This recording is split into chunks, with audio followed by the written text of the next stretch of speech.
এই যে দেখেন যমুনা নদী, বাংলাদেশের বৃহত্তম একটা নদী যমুনা। এবং এই যমুনা নদী শুধু বৃহত্তম নয়, এটা দৈর্ঘ্যে প্রস্থে খুবই বড়। নদীটা বর্ষাকালে আপনার প্রায় 20 কিলোমিটার হয়ে যায়, শুকনো মৌসুমে 10 কিলো, কোথাও কোথাও 8-12 কিলোর মতো তার প্রস্থ হয়ে যায়।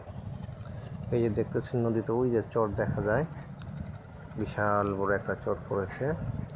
এক সময় এখানে রেলওয়ে ঘাট ছিল, নদী ভাঙানোর ফলে রেলের ঘাটটা এখান থেকে সরিয়ে নেওয়া হয়েছে, যদিও এখন আর রেলের ঘাটের কোনো অস্তিত্ব বাংলাদেশে নেই।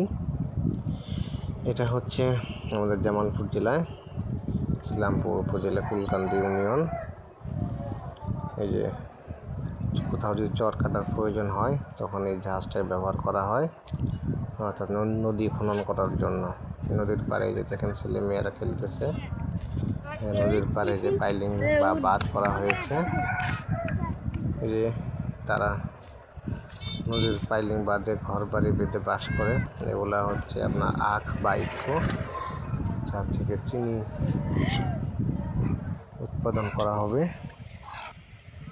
আসলে আজ ঈদের দ্বিতীয় দিন, পরিবেশটা অনেক সুন্দর, কি সুন্দর কলা ধরে আছে গাছে।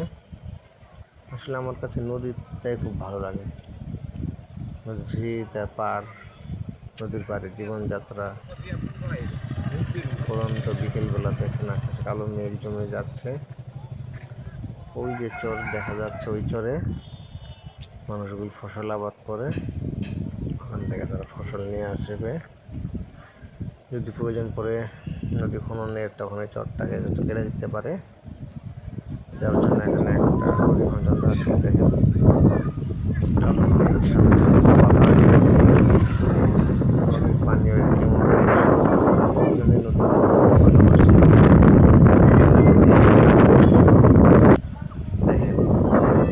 পানির কি অবস্থা।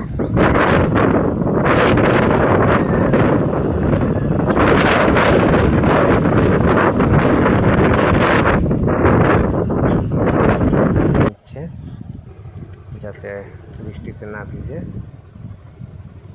এবং যারা নৌকার মাঝি ছিল তারা নৌকাগুলো ওখানে শক্ত করে বেঁধে রাখতো দেখলাম। যাই হোক, ওই যে একজন মাঝি যাচ্ছে চরে, তার নৌকা নিয়ে হয়তো কোনো যাত্রী নিয়ে আসবে।